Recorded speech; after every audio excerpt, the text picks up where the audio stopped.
Contract वाली बहू। नरेश की माँ अपने बेटे से मिलने दिल्ली आ रही है। इस बात का पता चलते ही नरेश के दिल में हलचल मच जाती है। नरेश अपनी माँ के स्वागत की तैयारी में लग जाता है। साथ ही उसे डर भी सताने लगता है कि उसकी माँ कहीं अपनी पुरानी जिद पर फिर से बैठ ना जाए। हे भगवान, इस बार बचा लो, अगले साल पक्का माँ की जिद पूरी कर दूंगा। तभी दरवाजे की घंटी बजती है। नरेश दरवाजा खोलता है तो सामने अपने मकान मालिक को देखकर हैरान हो जाता है, क्योंकि उनके साथ एक सुंदर सी लड़की भी थी। नमस्ते अंकल, कुछ काम था, मुझे बुला लेते। आपने क्यों कष्ट किया? अरे नहीं, इसमें कष्ट कैसा, मैं तो बस तुम्हें रीना से मिलवाने आया था। आज से रीना तुम्हारे साथ इसी फ्लैट में रहेगी। अंकल, कोई लड़का फ्लैटमेट नहीं है? एक अनजान लड़की के साथ रहना मेरे लिए थोड़ा अजीब होगा। देखो नरेश, मैं तुम्हें पहले भी बता चुका हूँ कि इस फ्लैट में तुम्हें किसी ना किसी के साथ एडजस्ट करना ही होगा, या फिर तुम अकेले पूरे फ्लैट का किराया दे दो, मैं किसी को नहीं रखूंगा। नरेश अपने मकान मालिक की बात सुन के रीना के साथ रहने के लिए तैयार हो जाता है, पर अंदर ही अंदर उसे ये बात खाने लगती है कि वो अपनी माँ को क्या जवाब देगा जब उसकी माँ रीना के बारे में उसे पूछेगी। दिन बीतने लगते हैं। नरेश और रीना अच्छे दोस्त भी बन जाते हैं, पर अभी भी नरेश अपनी प्रॉब्लम का सोल्यूशन नहीं ढूंढ पाता। एक दिन नरेश बहुत परेशान सा बैठा होता है। तभी रीना उसे पूछती है, क्या हुआ नरेश, तुम काफी परेशान लग रहे हो, सब ठीक तो है ना? हाँ, सब ठीक है, बस एक छोटी सी प्रॉब्लम है। वो एक्चुअली 2 दिन बाद मेरी माँ मुझसे मिलने आ रही है। अरे तो इसमें प्रॉब्लम क्या है, ये तो खुशी की बात है। हाँ रीना, बट मेरी माँ एक जिद लेकर बैठ गई है कि मैं शादी कर लूँ, पर मैं अभी इस चीज़ के लिए तैयार नहीं हूँ। ऊपर से जब वो तुम्हें देखेगी तो 100 सवाल करेगी, क्या जवाब दूंगा? अरे इसमें कोई टेंशन वाली बात नहीं है, मेरे पास ना इस प्रॉब्लम का सोल्यूशन है, जिससे ना तुम्हें शादी करनी पड़ेगी और ना ही तुम्हारी माँ मेरे बारे में कुछ पूछेंगी। रीना की बात सुनकर नरेश सोच में डूब जाता है। वो सोचता है कि रीना खुले ख्यालों वाली लड़की है, कहीं माँ को सच बता ना दे।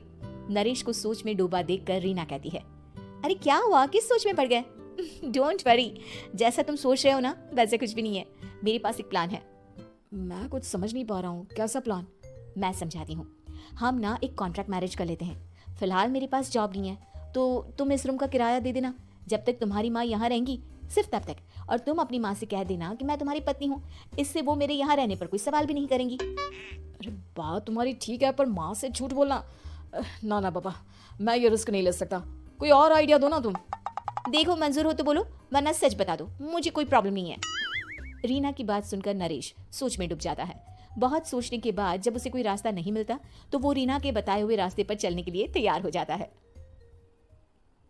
वो रीना से बात करता है और अपनी माँ की पसंद और नापसंद के बारे में बताता है। रीना भी नरेश की सभी बातों को ध्यान से सुनती है ताकि कहीं उससे कोई गलती ना हो जाए। आखिर वो दिन भी आ जाता है जब नरेश की माँ उससे मिलने दिल्ली आ जाती है। नरेश अपनी माँ को फ्लैट पर लेकर जाता है। जैसे ही नरेश की माँ फ्लैट के अंदर जाती है, रीना उसके पैर छू लेती है। ये देखकर नरेश की माँ थोड़ी घबरा जाती है और नरेश से पूछती है, अरे बेटा नरेश, ये कौन है? माँ, ये आपकी बहू रीना है। माफ़ी चाहता हूँ, सब कुछ इतनी जल्दी में हुआ कि आपको बता ही नहीं पाया, इसलिए सोचा कि क्यों ना आपको सरप्राइज दिया जाए। अरे बेटा, मैं तो बस तेरा घर बसा हुआ देखना चाहती थी। हाँ, बहुत अरमान थे अपनी इकलौती बेटी की शादी को लेकर, लेकिन कोई बात नहीं, शायद किस्मत को यही मंजूर होगा। ये कहते ही नरेश की माँ रीना को गले लगा लेती है। रीना बेटिया, मेरा बेटा ना थोड़ा नादान है, पर तुम काफी समझदार लगती हो और मैं जानती हूँ कि तुम इसका बहुत अच्छे से ध्यान रखोगी। माँ आप चिंता मत कीजिए, मैं सब संभालूंगी। नरेश की माँ अपने बहू और बेटे के साथ खुशी खुशी रहने लगती है। दिन बीतने लगते हैं। नरेश की माँ और रीना का रिश्ता बहुत मजबूत होता चला जाता है। वो दोनों सारा दिन एक साथ रहती और खूब बातें करती। इधर साथ रहते रहते नरेश और रीना भी एक दूसरे से प्यार करने लगते हैं। दोनों को इस बात का एहसास हो जाता है, फिर भी वो इस बात को छुपा कर ही रखते हैं। एक दिन नरेश की माँ और रीना शादी के बारे में बात करने लगते हैं। रीना बिटिया, ये तो नरेश ने मुझे बिना बताए शादी कर ली, वरना मैं तो अपनी इकलौती बेटी की शादी इतनी धूमधाम से करती कि सारी दुनिया देखती रह जाती। अच्छा माँ, आप ऐसा भी क्या करती नरेश और मेरी शादी में जो दुनिया देखती रह जाती? अरे बिटिया, एक माँ के अरमान तुम अभी नहीं समझोगी। मैं तो अपनी बहू को एक रानी की तरह लेकर आती और शादी भी बिल्कुल शाही अंदाज में करती, पर मेरे तो सारे अरमान ऐसे ही रह गए। खैर, मुझे तो अपने बेटे और बहू की खुशी चाहिए बस। ये कहते हुए नरेश की माँ की आंखों में आंसू आ जाते हैं।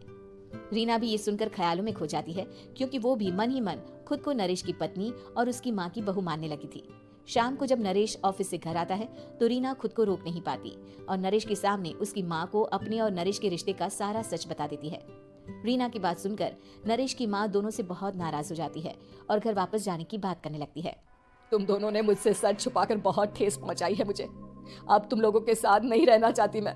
कल ही वापस चली जाऊंगी अपने घर। माँ मुझे माफ कर दो, ये सब मैंने रीना के कहने पर ही किया है, वरना मैं भी आपको कभी ठेस पहुंचाने के बारे में सोच भी नहीं सकता। हाँ माँ, हमने ये सिर्फ आपका दिल रखने के लिए किया, प्लीज हम दोनों को माफ कर दीजिए। तुम दोनों ने मेरे अरमानों के साथ खिलवाड़ किया है, और वैसे भी मुझे अपने बेटे के लिए एक अच्छी लड़की ढूंढनी है, इसलिए मेरा यहाँ से जाना ही बेहतर होगा।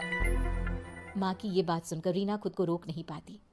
माँ, क्या मैं आपके घर की बहू बनने लायक नहीं हूँ? रीना की बात सुनकर नरेश हैरान रह जाता है। नरेश की माँ भी कुछ समझ नहीं पाती। मैं कुछ समझी नहीं, आखिर तुम कहना क्या चाहती हो? माँ, मैं वो नरेश से बहुत प्यार करती हूँ और साथ ही साथ मैं आपको भी अपनी माँ मान बैठी हूँ।